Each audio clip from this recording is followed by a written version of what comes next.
कभी सोचा है कि इंस्टाग्राम अकाउंट्स को भी खरीदा और बेचा जा सकता है? जी हाँ, बिल्कुल वैसे ही जैसे कोई घर या जमीन खरीदी बेची जाती है। हम एक ऐसी दुनिया की बात कर रहे हैं जहां फॉलोअर्स, लाइक्स और कमेंट्स ये सब असली पैसे में बदल सकते हैं। तो अगर किसी के पास वो हुनर है जिससे सोशल मीडिया अकाउंट्स को तेजी से बढ़ाया जा सकता है, तो ये सवाल सीधे उनके लिए ही है। आजकल की साइड हसल वाली दुनिया में ये एक बिल्कुल नया और सच कहूं तो काफी रोमांचक मौका बनता जा रहा है। और यही है इस पूरी बातचीत का असली मुद्दा। ये अब सिर्फ एक शौक की बात नहीं रही, बल्कि ये तो एक पूरा बिजनेस मॉडल बन चुका है, जहां डिजिटल अकाउंट्स को एक कीमती संपत्ति की तरह तैयार किया जाता है और फिर बेचा जाता है। तो चलिए इस चीज को जरा और गहराई से समझते हैं। देखिए, अकाउंट फ्लिपिंग को अब एक बहुत ही गंभीर साइड हसल की तरह देखा जा रहा है। इसे कुछ ऐसा समझिए जैसे डिजिटल दुनिया में कोई घर खरीद रहा हो, उसे सजा संवार रहा हो और फिर ज्यादा कीमत पर बेच रहा हो।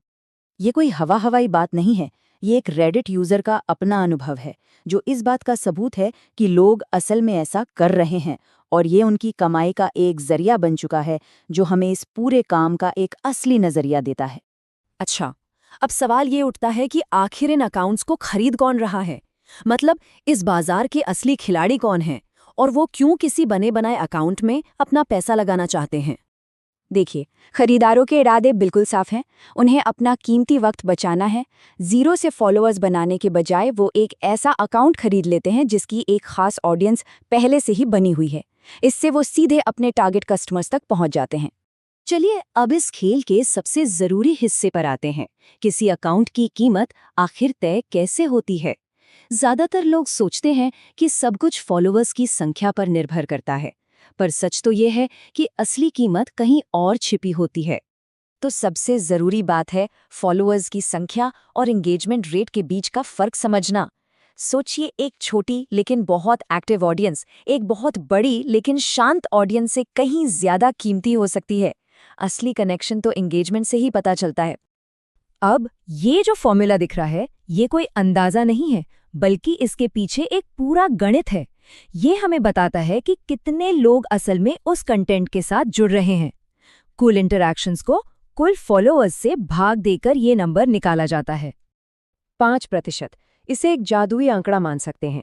अगर किसी अकाउंट का एंगेजमेंट रेट 5% या उससे ज्यादा है, तो उसे मार्केट में बहुत ही शानदार और कीमती माना जाता है। ये एक मजबूत और एक्टिव कम्युनिटी का सीधा संकेत है। अब दो बहुत जरूरी फाइनेंशियल टर्म्स को समझते हैं। पहला है आरपीएम। इसका सीधा सा मतलब है कि एक अकाउंट अपने कंटेंट से कितनी कमाई कर रहा है। ये उसकी कमाई की क्षमता का सीधा सीधा पैमाना है। और दूसरा टर्म है सीपीएम। सीपीएम ये विज्ञापन देने वालों के नजरिए से बहुत जरूरी है। ये दिखाता है कि उस अकाउंट की ऑडियंस तक पहुंचने के लिए कोई विज्ञापन दाता कितना पैसा देने को तैयार है। जितना ज्यादा सीपीएम, उतनी कीमती ऑडियंस। और हाँ, ये सिर्फ आंकड़ों का खेल नहीं है। अकाउंट किस टॉपिक पर है, उसकी ऑडियंस किस शहर या देश से है, कंटेंट कितना यूनिक और अच्छा है, और भविष्य में उसके और बढ़ने की कितनी गुंजाइश है, ये सारी बातें मिलकर ही उसकी असली कीमत तय करती हैं। तो एक अकाउंट फ्लिपर इस पूरे काम को आखिर करता कैसे है? चलिए अगले हिस्से में इसी पर नजर डालते हैं। यहाँ हम सिर्फ उनकी स्ट्रैटेजी का एक ओवरव्यू लेंगे। ये पूरी प्रक्रिया बहुत ही सोची समझी होती है। पहले बाजार को समझना, फिर सही संपत्ति को ढूंढना, उसे और बेहतर बनाना और आखिर में उसे सही खरीदार तक पहुंचाना। हर एक कदम बहुत मायने रखता है।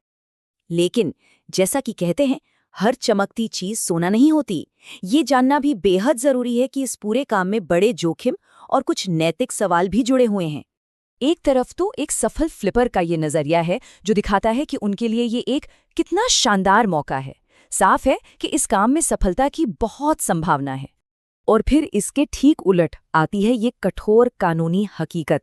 इंस्टाग्राम के नियम तो साफ साफ इस काम की इजाजत ही नहीं देते। ये एक बहुत बड़ा विरोधाभास है ना? तो इसके नतीजे काफी गंभीर हो सकते हैं। हो सकता है ये गैर कानूनी ना हो, लेकिन प्लेटफॉर्म के नियमों को तोड़ने पर अकाउंट हमेशा के लिए बंद हो सकता है। और इसके अलावा नकली फॉलोअर्स और एल्गोरिदम में अचानक बदलाव जैसे जोखिम तो हैं ही। आखिर में ये सब हमें एक ही बात पर लाकर खड़ा करता है।